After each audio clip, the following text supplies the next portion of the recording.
Some days it's hard to trust what you see. A kingdom looks permanent until it crumbles. A life appears steady until one small pressure exposes the fault line. A temple looks eternal until Jesus points at it and says, "By the way, this will fall also."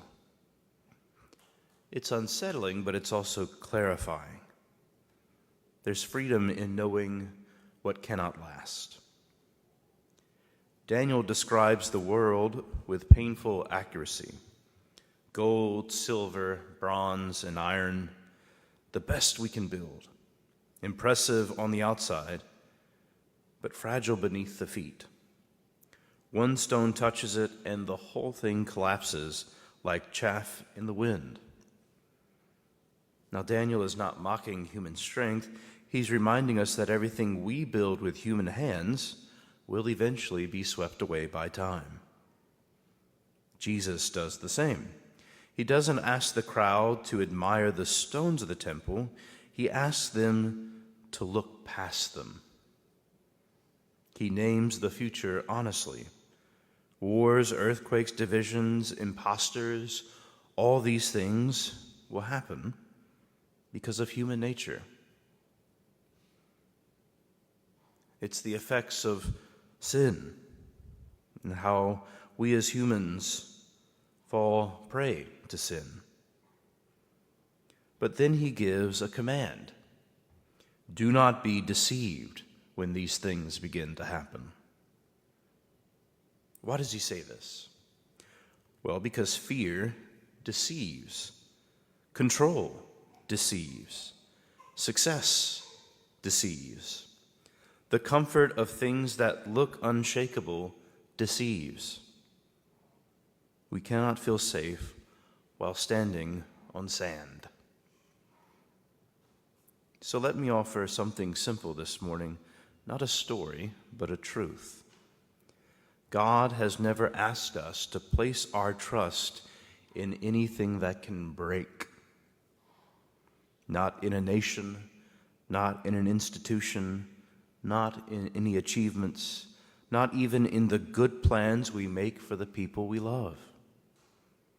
Those things have their place and they can do real good, but they are not foundations.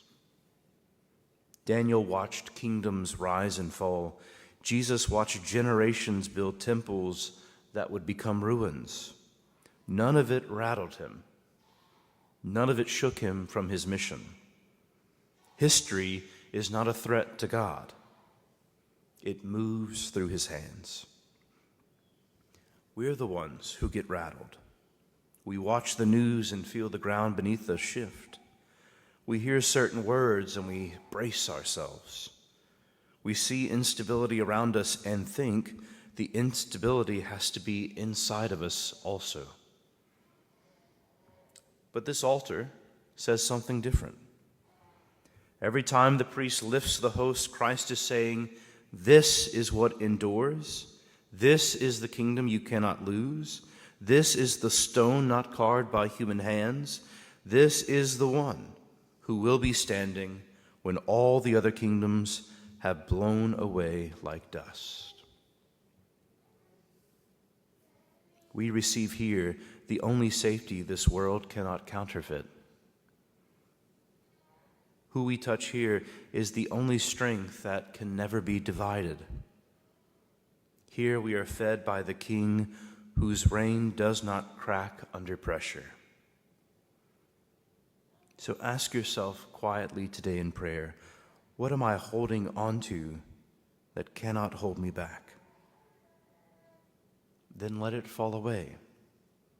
Let it break and let it be swept away, so that Christ can be the only thing in our lives that does not pass away.